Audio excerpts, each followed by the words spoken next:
vastness of time, before even the tale of Lord Rama unfolded in Ayodhya, there existed a divine lineage, ancient, sacred, and shining with Dharma.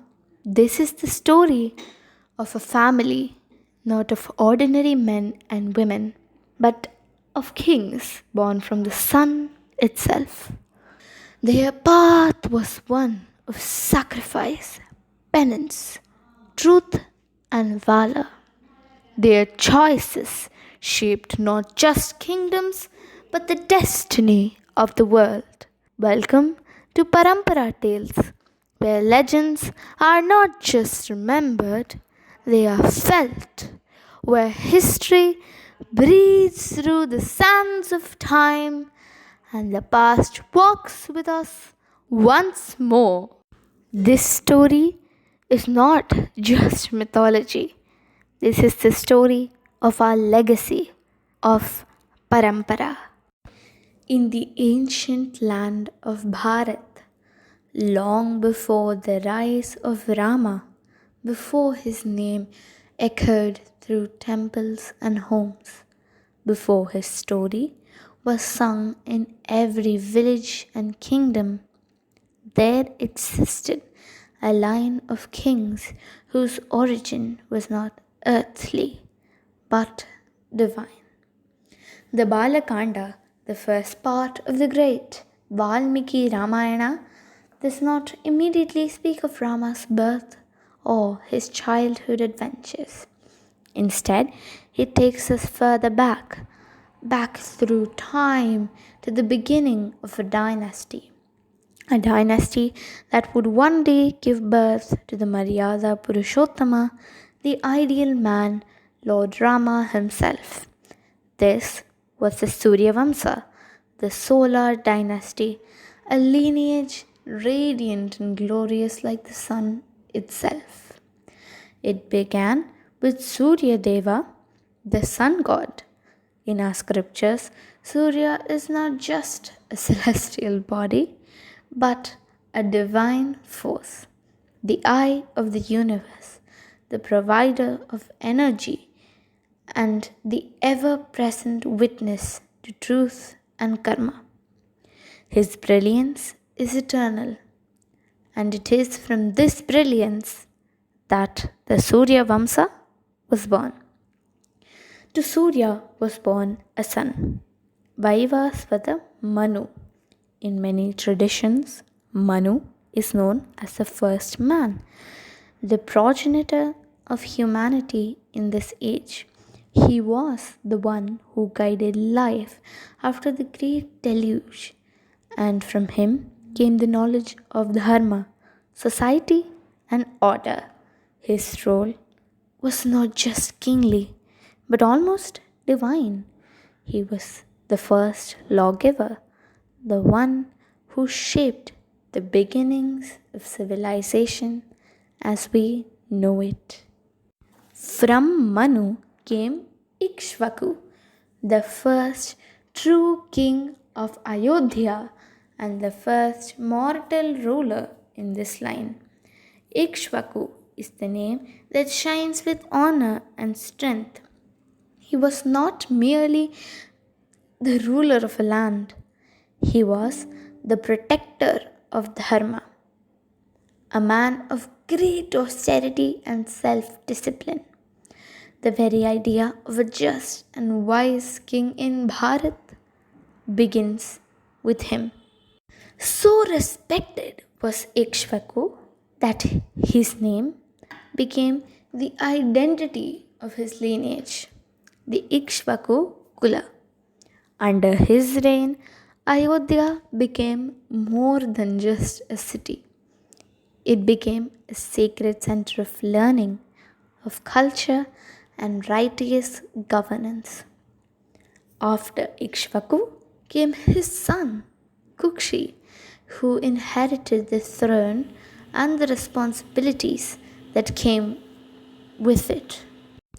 There are not many tales about Kukshi, but his place in the chain reminds us that Not every link in a lineage shines brightly on its own.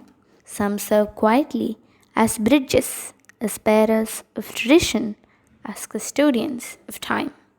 His son, Vikukshi, who came to be known as Shashada, a name earned from a tale of misjudgment. During a sacred ritual, Vikukshi once consumed meat that was forbidden. This act, though perhaps minor to some, held great weight in the strict codes of that time. He was temporarily disqualified from kingship, yet, over time, through repentance and restoration, he claimed his position. His story is not one of failure, but of fall and recovery, a reminder that even kings are tested, and what matters most is how they rise again. The dynasty moved forward with Bana and Anaranya, kings who stood against growing darkness of the world. Anaranya's name especially echoes in the annals of history. He faced a terrible foe, Ravana, the Rakshasa king of Lanka. Though Anaranya was defeated in battle, he died with dignity and left behind a prophecy that one of his descendants would destroy Ravana. These seeds of destiny were being sown long before Rama's birth. Then came Prithu, remembered for his wisdom, and Trishanku, whose story is both wondrous and strange. Trishanku had an unusual wish. He wanted to ascend to heaven in his mortal body. The gods refused, for this defied the laws of nature. But sage Vishwamitra, with immense tapas and power, created a parallel heaven for him, suspending Trishanku between the skies and earth. Even today, Trishanku is remembered as the king caught between the worlds, between desire and divinity. Another ruler of note was Dhundu Maruti, who fought and destroyed a terrible demon that dwelled in the burning suns of the desert. His story reflects the raw courage and protective nature of this lineage, one that never hesitated to defend Dharma even against the wildest forces. Yet, among all these kings, the one who is most revered for his truth is Harishchandra. His life, a tale of unimaginable sacrifice. Sage Vishwamitra, ever challenger of kings, put Harishchandra through trials that would break most souls. He lost everything: his palace, his wealth, his kingdom. He sold his wife into servitude, his son suffered, and he himself worked at the cremation ground, performing the harshest of tasks. But never, not once, did Harishchandra tell a lie. Not once did he turn away from truth. His legacy became eternal, a light for those who walk the path of Satya. As generations passed, the throne came to a mighty king named Sagara. He was brave, he was wise, and he was determined. He performed the grand Ashwamedha Yajna, releasing a horse to mark his dominance. But the horse went missing. His 60,000 sons spread across the world to find it. In their haste and pride, they disturbed the great sage Kapila, who sat in meditation. In a flash of divine rage, the sage reduced them to ashes. The souls of Sagara's children could not find peace, but one man would not give up.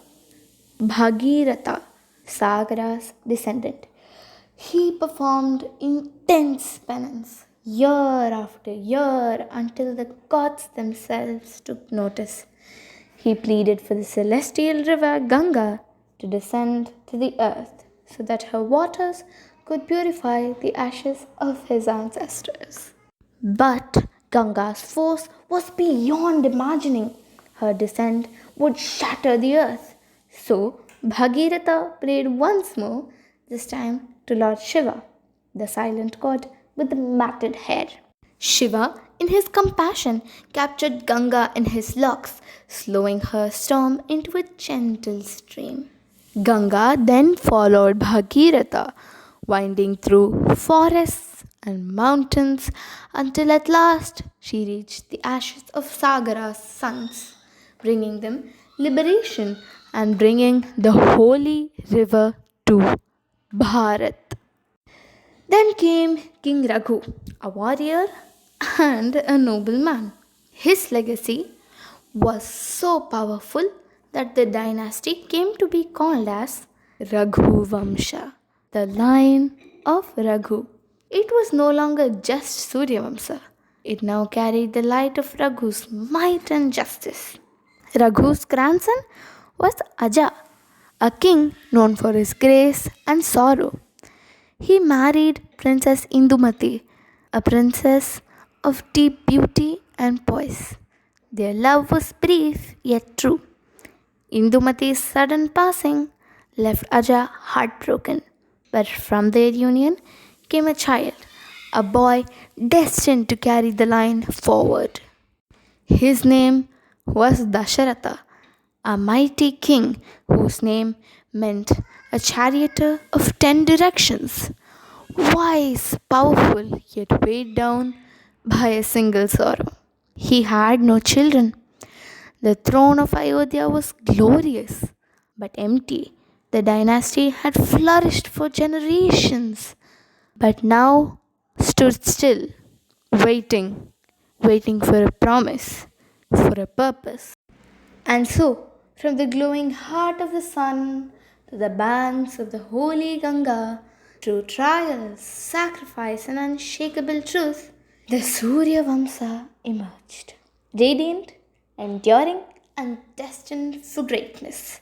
We met kings who defied fate, warriors who faced Rakshasas in forgotten forests, rulers who walked away from wealth, and sages who brought rivers down from the heavens. All of this led to one man, Dasharatha, the king of Ayodhya, a warrior of unmatched skill, a ruler of great wisdom, a father yet to be blessed. It is from his longing that the tale of Rama will begin. But that is a story for another time. Thank you for joining us today. If these stories moved you, if they brought alive the echoes of our sacred past, do stay with us. This is only the beginning.